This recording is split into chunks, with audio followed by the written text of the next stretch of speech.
ওই যে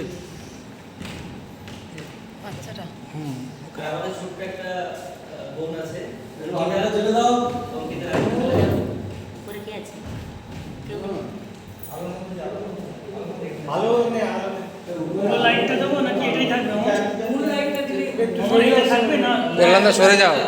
লাইটটা দাও লাইটটা দাও তো ওই লাইটটা দাও তো। আর এছাড়া উপরে লাইট জ্বলছে, লাইট কোনটা? কে আছে কি উপরে লাইটটা জ্বললো, ফেস এই লাইট। কল্যাণদা একটু সরে যাও না। এদিকে ডান দিকে লাইটটা একদম হ্যাঁ হ্যাঁ ঠিকই লাগছে লাইট ম্যান কোথায়?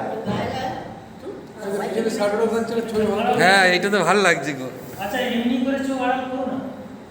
স্টিল নে, আমি তো ভিডিওতে আছি। যাই হোক, হাতটা সরে। হাতটা খারাপ এইটা আমাদের করতে গিয়ে যে খুব সুবিধা হয়েছিল তা নয়, প্রচন্ড প্রত্যেককেই মানে আমাদের বিশেষ করে যারা পোস্ট প্রোডাকশন ছিল, যারা প্রি প্রোডাকশন ছিল, সেটা এটা বন্ধ করে দিত।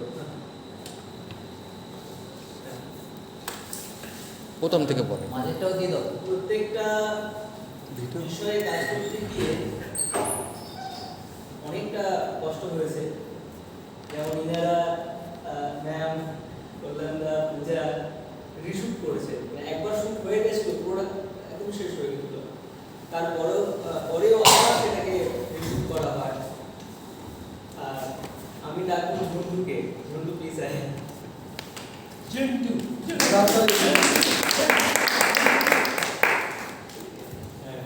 ঝন্টুকে যে অক্লান্ত পরিশ্রম, মানে এগুলো এতটা কম সময়ের মধ্যে করাটা মুশকিল থেকে অনেকটা মুশকিল।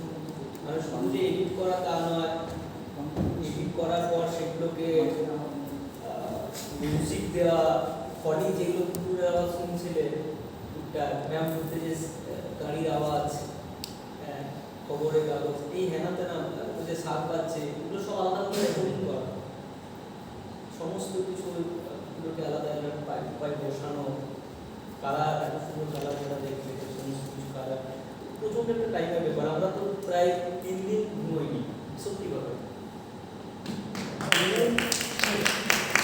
দুদিন আমরা পুরো সকাল 7:30 পর্যন্ত জেগে আছি, একদিনও ঘুমাইনি। পুরো একদম মানে একদম যে ঘুমো তা নয়, প্রথম থেকে রাত্রি থেকে 7:30 পর্যন্ত এক ফোঁটা ঘুমাইনি। তারপর তো দুদিন তবু সেই 2-3টে পর্যন্ত জেগে একটু ঘুমোতে পেয়েছি। যাই হোক, তারপর আমার এই ঘুমটা নিয়ে কথা বলবো। কি অসাধারণ অভিনয়, আর কি সুন্দর কথা শুনছিল আমাদের। আরেকটা বিষয় যে প্রথমে আমরা শুনছিলাম না কয়েকটা মিশ্র আওয়াজ, কাহার প্রকাশ ছিল, আর কেউ না, ছিল, শুনতেছিল, অনেক ছিল। আর সব থেকে ইম্পর্টেন্ট হচ্ছে আমাদের সত্য পাগল আছে, আমরা আসতে হবে বসে প্লিজ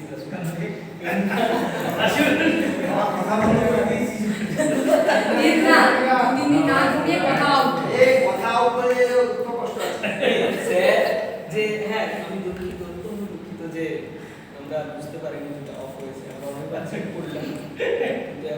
আসলে ঠিকঠাক করে বাজাতে হবে। স্যারের যে ওই মাঝে মাঝে ভেসে উঠছিল ভয়াবহ চুলটা, কখনো গলা টিপছে, স্যার ছিল কি অভিনয়, অসাধারণ অভিনয়। এরপরে যাবো দীপক দা। সে দারুণ ভাবে লাইট করেছিল, অসাধারণ ভাবে লাইট। তারপর তো আমি বলবোই যে পূজার অসাধারণ অভিনয়,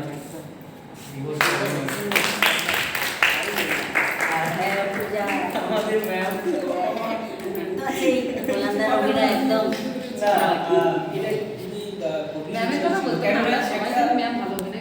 একটা হুইল চেয়ারে বসে নিজের যে বক্তব্যটাকে ফুটিয়ে তোলা মোটা জিনিস নয়। এরা যতই হোক বসে দাঁড়িয়ে কাজটা করছিল, কিন্তু ওই একটা জায়গাতে থেকে যে বক্তব্যটাকে প্রকাশ করা চারটিখানি ব্যাপার নয়। যাই হোক, থ্যাংক ইউ ম্যামকে। হ্যাঁ, কল্যাণদা আমাদের দাদা, কি বলবো দাদাকে নিয়ে, তোমরা তো সব অভিনয় দেখলেই, অসাধারণ এক অভিনয়। যাই হোক, এই হচ্ছে আমাদের এই দোলানের পরিবার।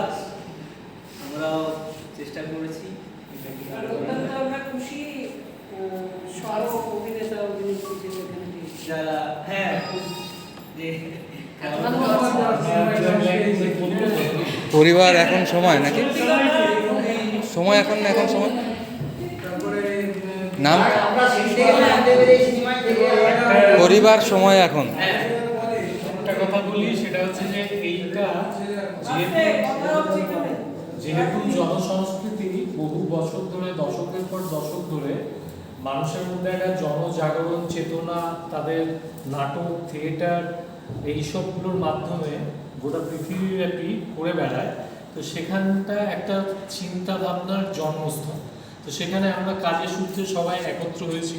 আমি তো বিশেষ করে, আমি তো আর সেইভাবে অভিনেতা নই, কিন্তু এই যে কনসেপ্টটা, যে এই সময়, এই এখন সময় বিশেষ করে, যে এই সময় একটা অশান্ত সময়, অস্বাভাবিক সময়, এই সময়ে সমাজে প্রত্যেকটা মানুষের কি করণীয়, তার দিক নির্দেশ, তারই একটা প্রতিবাদ। আমরা কেউ লিখে প্রতিবাদ করি, আমরা কেউ গান গেয়ে প্রতিবাদ করি, আমরা বিভিন্ন মাধ্যমে প্রতিবাদ করি।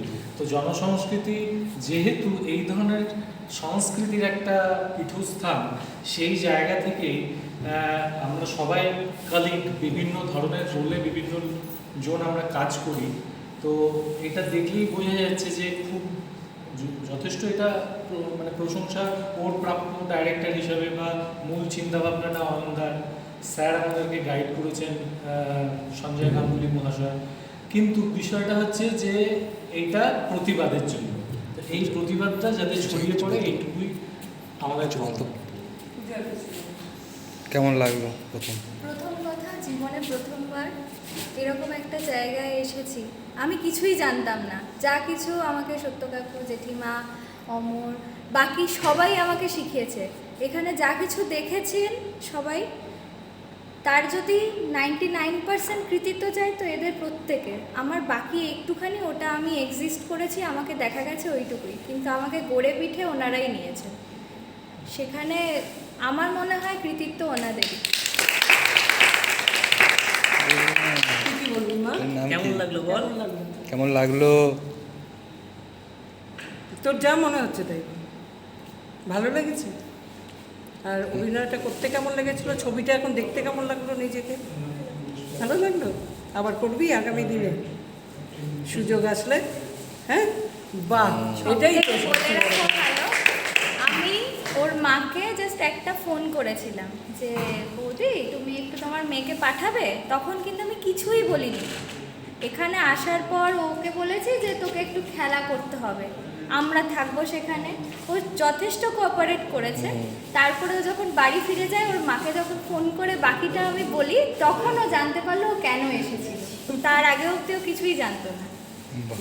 যাই হোক, প্রত্যেককে ধন্যবাদ। জনসংস্কৃতি এরকম অসাধারণ একটা উদ্যোগ, একটা প্রয়াস ছিল, যার মাধ্যমে আমরা এটা করতে পেরেছি। ম্যাম কিছু বলবেন? ধন্যবাদ।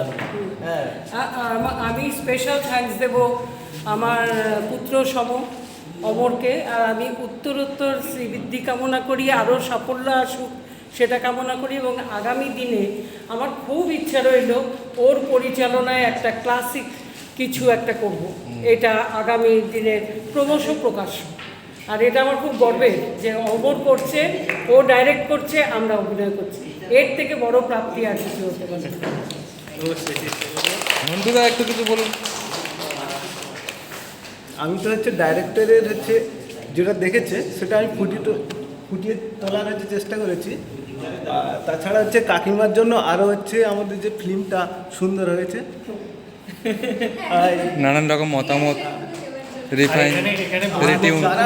আর হচ্ছে জনসংস্কৃতির সবার কাছ থেকে আমরা প্রচুর পরিমাণে হেল্প পেয়েছি, না হলে এই ফিল্মটা হতো না। আর এখানে বহু বছর ধরে অভিজ্ঞ অভিনেতা অভিনেত্রীরা রয়েছেন। আমি আমার ক্ষেত্রে বিশেষ করে তাদের কাছ থেকে ক্রিটিক্স বা শিখবো যে কোথায় ভুল হয়েছে, কোথায় আরও ভালো হতে পারে। সেটা প্রত্যেকের কাছে আমার মানে কামনা রইল যে সবাই নিশ্চয়ই গাইড করবে। হাততালি।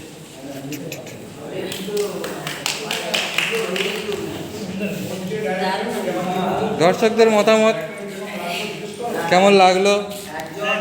একজন যে চাকরিজীবী হিসাবে বা কাজ করে এসে যে ঘরে যে চেষ্টা করছে, একবারে সলিড যেটা হয় আর কি, বাস্তবটা তুলে দিচ্ছে, খুব সুন্দর হয়েছে।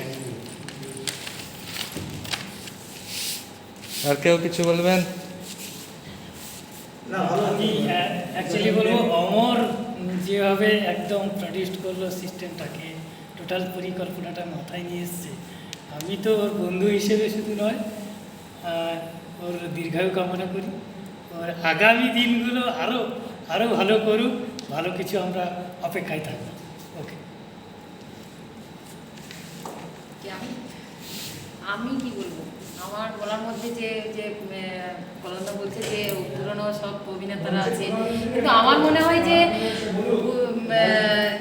কলন্দা কিংবা পূজা নতুন একদম অভিনয়ে হাতে করিতে এসে যা দিল সেখানে মানে পুরনো হলে আরও কী করতো, এই ভালো হয়েছে। প্রদীপদা মতামত? প্রত্যেকের অভিনয় খুব ভালো লেগেছে। পূজারও নতুন হিসেবেও যে খুব সুন্দর ওর ক্যারেক্টারটা বুঝে সেই মতো অভিনয় করেছে, আমার তো মানে সত্যি সত্যি ভালো লেগেছে প্রত্যেকের অভিনয়। আর এই প্রয়াস খুব ভালো লেগেছে। আগামী দিনে আরও নতুন নতুন সৃষ্টি হোক অমরের হাত থেকে। কবিতা দি কিছু বলো? আমি কি বলবো, সবার অভিনয় খুব ভালো হয়েছে। ওরা খুব এই যে কষ্ট করে রাত জেগে এই যে করেছে, খুব শুনে ভালো লাগলো।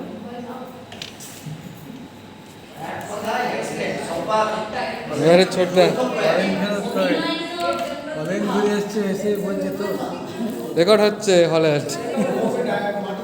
এই তো আমি কি বলবো, আমাকে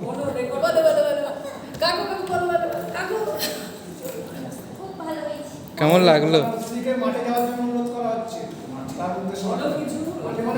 খুব ভালো হয়েছে, খুব ভালো উদ্যোগ। হ্যাঁ, এটা আস্তে আস্তে লম্বা লম্বা আর একটু বড় বড় ফিচার করো তোমরা। খুবই ভালো হয়েছে। আমি তো আগেও বলেছি যে ভালো করেছিস ছবিটা। অল্প এরকম ছোট ফিল্ম করা খুব কঠিন, বড় ফিল্মের থেকে ভালোই করেছে। আমার সবচেয়ে ভালো লাগলো মানে পূজা এসছে, তারপরে আমার সোনা মাটা এসছে, হ্যাঁ, কি অঙ্কিতা, খুব ভালো হয়েছে আমার এটা। আমি ঝন্টুকে আর অমরকে তো রাত্রিবেলা দুদিন জাগতেও দেখলাম। আমি তো দুটো আড়াইটা অবধি পাইচারি করি, আমি দেখলাম ওরা জাগছে। খুব ভালো হয়েছে। আমরা এটাকে পাবলিসাইজ করি, এটা প্রচার করি, আমাদের সোশ্যাল সাইটে দিয়ে দাও, আমাদের মিডিয়া, সোশ্যাল মিডিয়াতে, যাতে এটা প্রচার পায়। সাবটাইটেলিংটা শুনেছিলাম হয়েছিল, সাবটাইটেলিংটা দেখতে পেলাম না, কিন্তু সাবটাইটেলগুলো দিলে তাহলে এটা ভালো হবে। আর সবাই এগিয়ে যাও, ভালো করে এগিয়ে